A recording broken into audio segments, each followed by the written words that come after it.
एगो एगो बिरही बिरह के आगे में का कहतरी। हे परदेसी पिया तोहरा बिनु तड़पे जिया,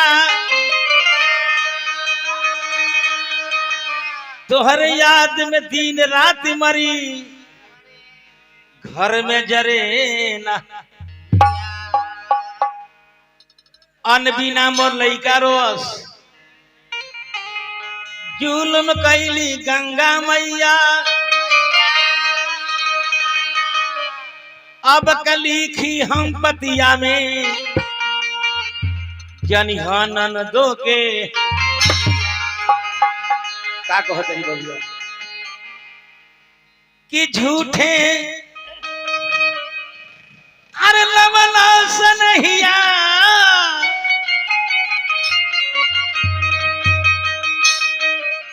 झूठे लवला सनहिया, अरे सिंदूर डार दिहला,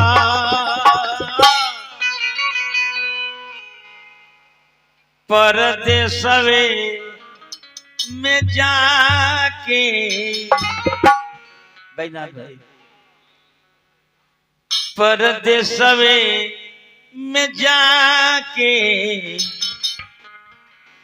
अरे भूला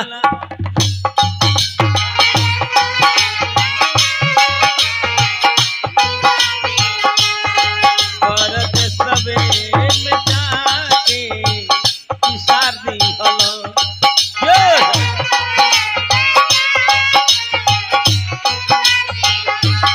आज हाँ पहिला मिलनवा मिलल सजनी के सजनवा, आज हाँ पहिला मिलनवा मिलल सजनी के सजनवा, मोरे अंग अंग गुलाब नियन खिलल बा बदनवा, सुनी सुनी भगवान जन बिहान होखे दी, सुनी सुनी भगवान जन बिहान होखे दी, आज राजा जी के कोरवे में जवान होखे दी, आज राजा जी के कोरवे में जवान होखे दी, आज हो पहिला मिलनवा मिलल सजनी के सजनवा, मोरे अंगयंग गुलाब नियन खिलल बा बदनवा, सुनी सुनी भगवान जन बिहान होखे दी, सुनी सुनी भगवान जन बिहान होखे दी, आज राजा जी के कोरवे में जवान होखे दी, आज राजा जी के कोरवे में जवान होखे दी।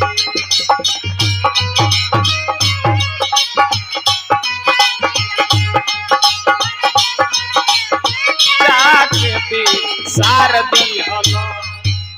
गौर करी भैया के तरफ से 100 रुपए का पुरस्कार बा। हार्दिक अभिनंदन नमस्कार। भैला हाथावा सवरिया भैला काटल काटल खिलिया,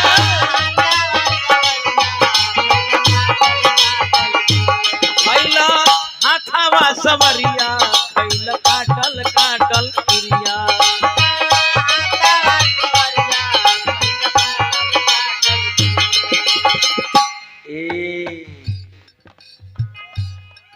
घन बगिया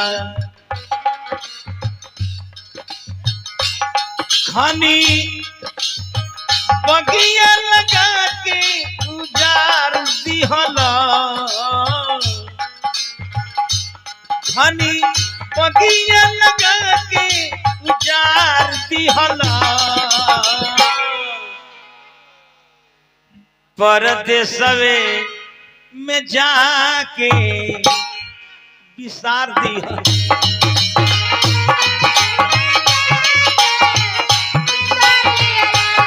परदेसवे में जाके विसार दिहल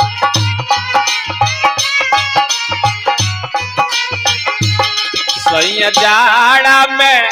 गवना करई ती राजाई लेखा काम होई थी सैया जाड़ा में गवना करई थी राजाई लेखा काम होई थी राजाई लेखा काम होई थी हो राजाई लेखा काम होई थी हम तो मन में फटिया बिछाई थी राजाई लेखा काम होई थी सैया जाड़ा में गवना करई थी राजाई लेखा काम होई थी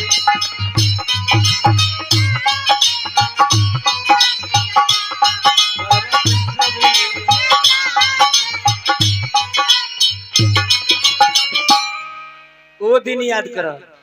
हेलो हेलो कौन दिन ए रहे रहे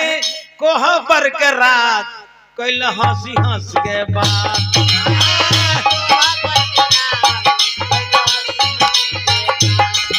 देखी आदमी के जीवन में एगो रात आवेला पूरा जीवन में आदमी के पूरा जीवन में एगो रात आवेला जमुना के नाम सुहाग रात हो बबुआ बाबू लो जो होता तू बैठ जाता रू तोहरे खातिर लो बैठल बा हाँ देखता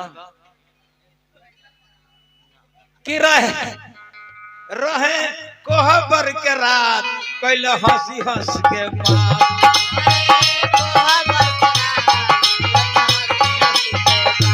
रहे कोहबर के रात कैल हंसी हंस के बात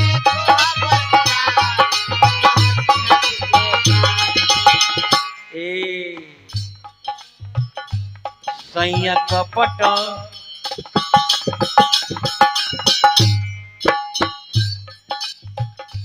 सैया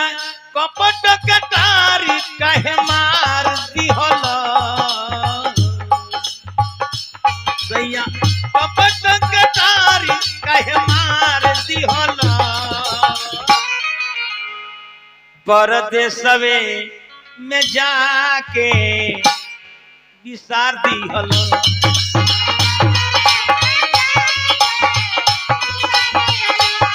परदेसवे में जाके विसार दिहल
वो दिन याद करो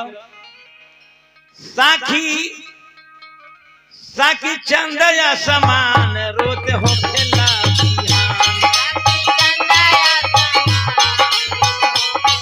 साखी चंदया समान रोते हो खेला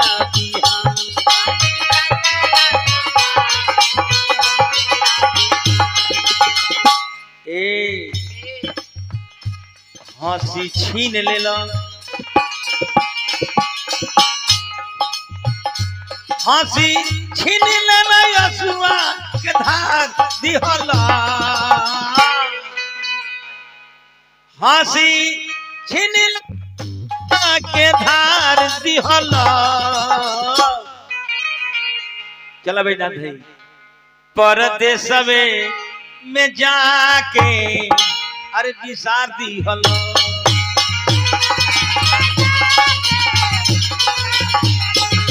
परदेसवे में जाके बिसार दी हलो।